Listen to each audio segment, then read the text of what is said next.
कहानी में फ्रैंक को दिखा जाता है जो पहले एक मिलिट्री हुआ करता था, लेकिन अब वो एक कैरियर है जो कोई भी सामान को बहुत ही इजीली स्मगल कर सकता है अपने तेज रफ्तार वाली गाड़ी चलाकर। और इसमें वो माहिर था, लेकिन 3 रूल्स को फॉलो करते हुए जो वो खुद भी नहीं तोड़ता। ये दिखा जाता है फ्रैंक को जो अपने चमचमाती BMW लेकर एक इटालियन बैंक के सामने पहुंच जाता, अपना क्लाइंट का वेट कर रहा होता है। तभी कुछ देर के बाद 4 लुटेरे बैंक को लूटकर उसकी गाड़ी में बैठ जाता है और उसे कहता है गाड़ी चलाने के लिए। फ्रैंक गाड़ी नहीं चलाता और उसे कहता है कि डील 3 लोगों का हुआ था, लेकिन यहाँ पे 4 लोग हैं। जिसे देखते हुए चोरों का लीडर उसके ऊपर बंदूक तानते हुए कहता है गाड़ी चलाने के लिए, क्योंकि अभी पुलिस आने वाली है। लेकिन फ्रैंक कहता है जो डील हुआ था वही होगा और वो आगे नहीं बढ़ेगा। ये सब देखते हुए इस चोर के लीडर को कुछ समझ नहीं आता है और वो अपने पार्टनर को गोली मारकर गाड़ी से बाहर फेंक देता है। तब तक इटालियन पुलिस वहाँ पे आ चुकी थी और इसके बाद फ्रैंक बहुत ही तेज गति से गाड़ी को भगाने लगता है। वो पुलिस को चकमा देने में इतना एक्सपर्ट था कि आज तक वो पकड़ा नहीं गया और बहुत ही आसानी से पुलिस को गोल गोल घुमाते हुए अपने क्लाइंट को अपने डेस्टिनेशन तक पहुंचा देता है। अपना पेमेंट लेकर अपने घर वापस आ जाता है और अपने गाड़ी को धो रहा होता है। तभी उसका दोस्त इंस्पेक्टर तार्कोनी जो कि फ्रेंच पुलिस में है वहाँ पहुंच जाता है और फ्रैंक का हालचाल पूछने लगता है। फ्रैंक तार्कोनी को कॉफी के लिए इन्वाइट करता है, लेकिन तार्कोनी कहता है कि वो खास वजह से यहाँ पे आया है। वो बताता है कि एक रॉबरी हुआ था जिसमें 3 चोर पकड़े गए और उन लोगों ने बताया था कि एक कम बाल वाले ने उनकी मदद की थी, जिसके जवाब में फ्रैंक कहता है कि उसके जैसे देखने में तो कई हो सकते हैं, तो वही क्यों।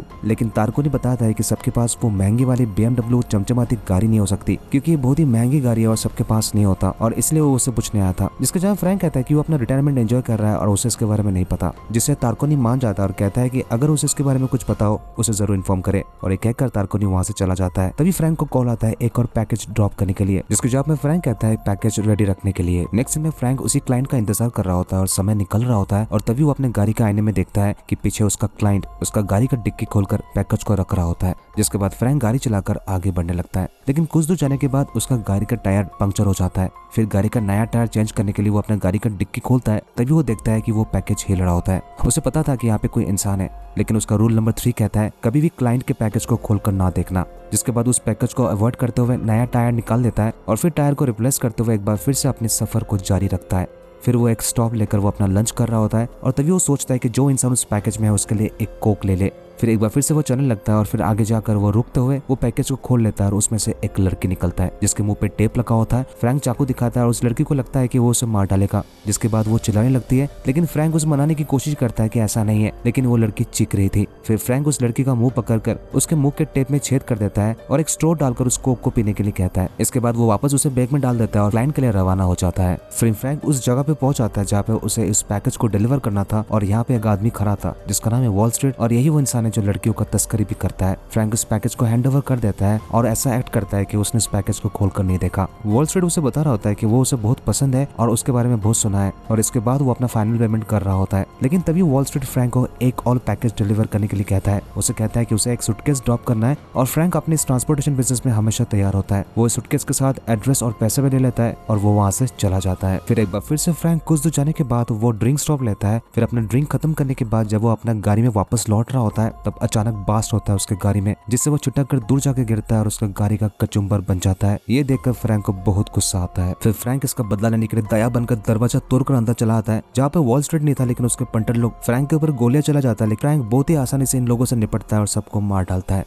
यहीं पे उस लड़की को दिखा जाता है जो कि चेयर से बंधी हुई थी और इसी मौके का फायदा उठाकर वो पास के कार के गैरेज में जा रही होती है। एक पंटर फ्रैंक के ऊपर कुल्हाड़ी से हमला करने की कोशिश करता है और दोनों तरफ से हमला होता है, लेकिन फ्रैंक एक बार फिर से अपना स्किल्स का इस्तेमाल करते हुए दोनों को टाइट करता है। फिर फ्रैंक को 2 मर्सिडीज की गाड़ी दिखाई देते हैं जिसमें से एक के अंदर घुसकर गेट तोड़ते हुए वहां से निकल जाता है। लेकिन थोड़ी दूर जाने के बाद फ्रैंक को पता लगता है कि वो लड़की उस गाड़ी के पीछे के सीट में बैठी हुई है, जिसे देखने के बाद उसे एक बार फिर से गुस्सा आ जाता है और जोरदार ब्रेक मारकर गाड़ी को रोक लेता है। वो इस लड़की से कहता है कि जब से वो उसे मिला है तब से उसकी जिंदगी में प्रॉब्लम बढ़ चुकी है, इसलिए उस लड़की को चेयर समेत बाहर निकालता है और बीच रास्ते में छोड़कर वो गाड़ी चलाकर वहां से जा रहा होता है। लेकिन इसके बाद फ्रैंक को ऐसा लगता है कि ये करना सही नहीं होगा और इसलिए अपने गाड़ी को पीछे घुमाते हुए उस लड़की को गाड़ी के डिक्की में बंद करके वहां से निकल जाता है। फिर फ्रैंक उस लड़की को अपने घर लेके आता है। फिर फ्रैंक उस लड़की से पूछता है कि उसका नाम क्या है और वो किस तरह की मुसीबत में फंस चुका है, जिसके जवाब में वो लड़की बताती है कि उसका नाम लाई है जो कि चाइना से है और वो बहुत बड़ी मुसीबत में फंस चुका है क्योंकि वो लोग उससे बदला जरूर लेंगे। जिसे सुनने के बाद फ्रैंक को उतना फर्क नहीं पड़ता और इसके बाद वो लाई के रस्सियों को काट कर उसे खाने के लिए देता है और वहाँ से जा रहा होता है। जिसे देखते हुए लाई फ्रैंक से पूछता है क्या वो जा सकती है, जिसके जवाब में फ्रैंक कहता है अगर वो चाहे तो कुछ दिन उसका गेस्ट बनकर रह सकती है। जिसके बाद लाई नहीं जाती है और कुछ दिन फ्रैंक के घर में रहने के लिए ठान लेती है। जब वॉल स्ट्रीट को ये पता चलता है कि उसके आदमियों को बुरी तरह से फ्रैंक ने पीटा था तो अपने आदमी को देखने के लिए वो हॉस्पिटल पहुंच जाता है और सब कुछ पता कर लेता है कि किस तरह से फ्रैंक ने सब कुछ किया। लेकिन ये सब कुछ जानने के बाद वॉल स्ट्रीट को उल्टा गुस्सा आता है कि इतने लोग तैनात होने के बाद भी वो लोग फ्रैंक का कुछ नहीं बिगाड़ पाया, वो अपने आदमी को वही मार डालता है। दूसरी तरफ लाई फ्रैंक के घर में कुछ दिन रहने के बाद बहुत ही अच्छा महसूस कर रही होती है और वो घर के काम में भी हाथ बटाने लगती है, जैसे कि वो फ्रैंक का हर एक चीज का ख्याल रख रही होती है। धीरे धीरे दोनों के बीच मोमेंट्स बन रहे होते हैं और तभी फ्रैंक को ऐसा लगता है कि कुछ आवाज आ रहा है, जो देखकर लाई भी थोड़ा सा कंफ्यूज थी। तभी फ्रैंक को समझ में आता है कि उसके घर में एक मिसाइल से हमला किया जाता है, जिसे देखने के बाद लाई पूरी तरह से डर चुकी होती है और फ्रैंक और लाई अपना जान बचा रहे होते हैं। कई मिसाइलों से फ्रैंक के घर में हमला किया जाता है, उसके घर को पूरी तरह से बर्बाद कर दिया जाता है। ये देखते हुए फ्रैंक और लाई घर के अंदर एक कुएं में जम दे देता है और अपनी जान बचा लेता है। यहाँ ये समझ में आता है कि फ्रैंक के पास हमेशा कुछ ना कुछ प्लान रेडी रहता है। वो पानी के अंदर जाकर डाइवर सूट लेके आता है और लाई को पहना देता है और इसके बाद दोनों अंडर वाटर स्विमिंग करते हुए एक बोट के पास पहुंच जाता है जो कि फ्रैंक का ही था और इसी तरह से उनकी जान बच जाती है। फिर दोनों तारकोनी के पास पहुंच जाते हैं कंप्लेन दर्ज कराने के लिए और तारकोनी सब समझने के बाद वो थोड़ा सा कंफ्यूज था कि इतने पावरफुल लोग उसके घर में हमला बिना वजह क्यों करेगा। जरूर फ्रैंक ने कुछ ना कुछ किया होगा, नहीं तो ऐसा हो ही नहीं सकता। फ्रैंक ये समझाने की कोशिश करता है कि इन सब में उसका कोई हाथ नहीं है और वो बस एक रिटायर्ड मिलिट्री ऑफिसर है। ये सब सुनने के बाद तारकोनी मान जाता है, लेकिन अंदर से वो कन्विंस नहीं होता। तभी एक पुलिस वाला अंदर आकर तारकोनी को कुछ काम के लिए बुला लेता है और इसी मौके का लाइव फायदा उठाकर वो तारकोनी के कंप्यूटर में डेटाबेस को एक्सेस करते हुए वो वॉल स्ट्रीट का सारा डिटेल्स निकाल लेती है और उसका प्रिंट आउट भी।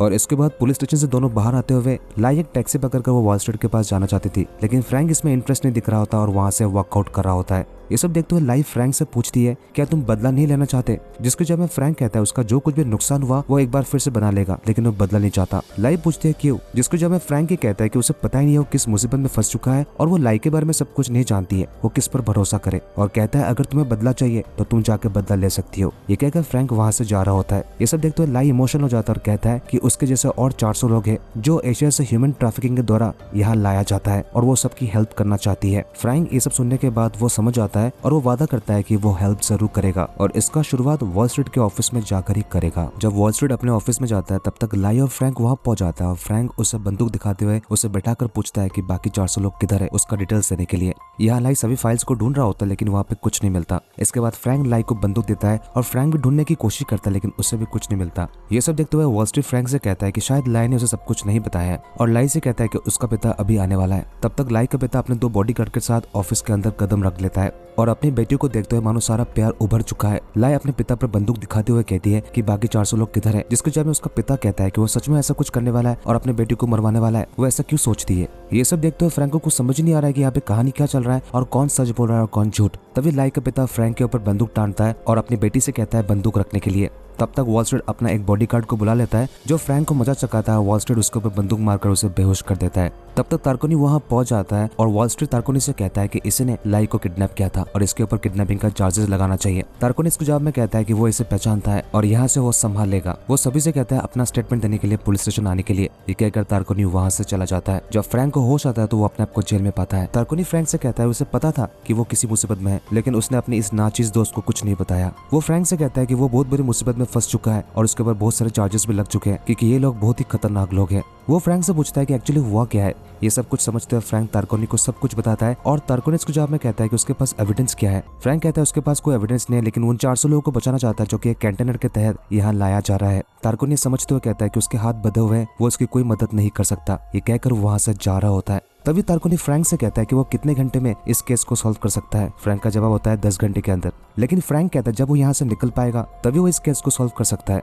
यहाँ तारकोनी जेल का दरवाजा खोलकर रखा था और उसे इशारे में कुछ बता रहा होता है। फ्रैंक सबको समझ लेता है और इसके बाद फ्रैंक तारकोनी को बंदूक दिखाते हुए जेल से बाहर निकल जाता है। सबसे कहता है कि अगर किसी ने चालाकी करने की कोशिश की तो वो बंदूक से उड़ा देगा। तारकोनी अपने ऑफिसर से कहता है गोली नहीं चलाने के लिए और इसी तरह से फ्रैंक तारकोनी का मदद लेकर वो पोर्ट तक पहुंच जाता है। ये देखते हुए तारकोनी से कहता है क्या वो भी आ सकता है, जिसके जवाब में फ्रैंक कहता है कि वो अकेला ही संभाल सकता है और उससे कहता है जब उसे कॉल करे तभी पहुंचे। ये कहकर फ्रैंक वहां से चला जाता है। फिर फ्रैंक उसी रात उस स्पॉट में पहुंच जाता है जहाँ पे बहुत सारा कंटेनर वहां से निकलने वाले थे। यहाँ वॉल स्ट्रीट के साथ लाई का पिता भी था जो लाई को वहां से लेकर निकल रहे होते हैं। तभी फ्रैंक वॉल स्ट्रीट के एक आदमी के ऊपर गोली चलाता है और वॉल स्ट्रीट को पता चल जाता है कि फ्रैंक यहाँ पहुंच चुका है। वो सभी से कहता है कि वो फ्रैंक को संभाल लेगा इसके बाद वो फ्रैंक को ढूंढकर दोनों के बीच लड़ाई शुरू हो जाती है और वॉल स्ट्रीट एक बम्बू लेकर फ्रैंक को घायल करने की कोशिश करता है। तब तक वॉल स्ट्रीट के कुछ और आदमी वहां पहुंच जाता है और वो सभी से कहता है फ्रैंक का खातिरदारी करने के लिए। दोनों तरफ से फ्रैंक के ऊपर अटैक किया जाता है, लेकिन एक बार फिर से फ्रैंक सभी को कूट डालता है। फिर वॉल स्ट्रीट अपने गाड़ी के साथ और 2 ट्रक के साथ वहां से निकल जाता है। फ्रैंक उस कंटेनर वाले ट्रक को रोकने की कोशिश करता है, लेकिन तब तक वो ट्रक आगे बढ़ जाती है और वो चूक जाता है। अगले सुबह वो ट्रक वाला कंटेनर और कार की कतार आगे बढ़ रही होती है अपने मंजिल तक पहुंचने के लिए, और फ्रैंक एक घटिया गाड़ी लेकर तेज गति से आगे बढ़ रहा होता है उस ट्रक को रोकने के लिए। लेकिन कुछ दूर जाने के बाद उस कार से धुआं निकलने लगता है और गाड़ी बंद हो जाता है, जिससे फ्रैंक को बहुत गुस्सा आता है। तभी फ्रैंक को दिखा देता है एक टूरिस्ट वाला प्लेन जो कि ऊपर से उड़ रहा होता है। वो दौड़ते हुए उस प्लेन को फॉलो करते हुए उसके ओनर तक पहुंच जाता है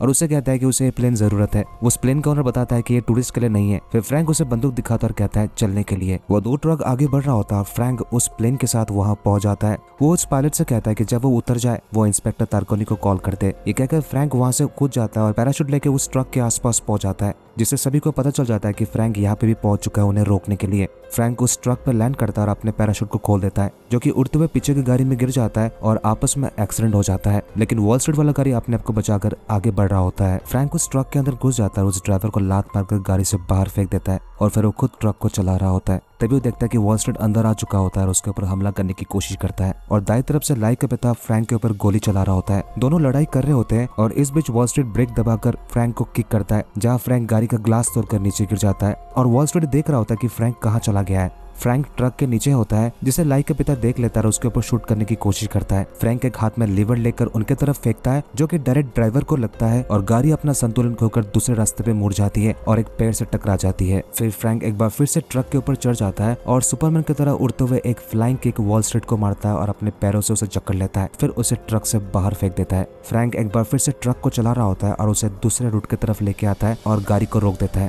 फ्रैंक फाइनली रिलैक्स कर रहा होता है कि उसने अपने इस मिशन को कंप्लीट किया, लेकिन तभी लाई का पिता वहां पहुंच जाता है और फ्रैंक को बंदूक दिखाता है और कहता है नीचे उतरने के लिए। वो फ्रैंक को बंदूक दिखाकर जंगलों की तरफ लेकर आता है और वो फ्रैंक से कहता है कि तुमने बहुत अच्छा काम किया, लेकिन अब तुम जिंदा नहीं रहोगे। जिसकी जवाब में फ्रैंक कहता है कि उसे कोई फर्क नहीं पड़ता। इससे पहले लाई का पिता उसके ऊपर गोली चलाए, किसी ने लाई के पिता पर गोली चलाता है और उसके सीने से खून निकल रहा होता है और वो लाई थी। ये करने के बाद लाई रो रही होती है और फ्रैंक लाई को संभालता है। तब तक तारकोनी अपने पूरे फोर्स के साथ वहां पहुंच जाता है और फ्रैंक से कहता है कि उसे उम्मीद नहीं था कि उसने 10 घंटे के अंदर ये केस सॉल्व कर देगा। इसके बाद सभी मिलकर उस ट्रक वाले कंटेनर को खोला जाता है, जहाँ पे बहुत सारे एशियन लोग थे, जहाँ एक एक करके उन्हें उतारा जा रहा था, और ये दिखाते हुए ये मूवी यही खत्म हो जाती है।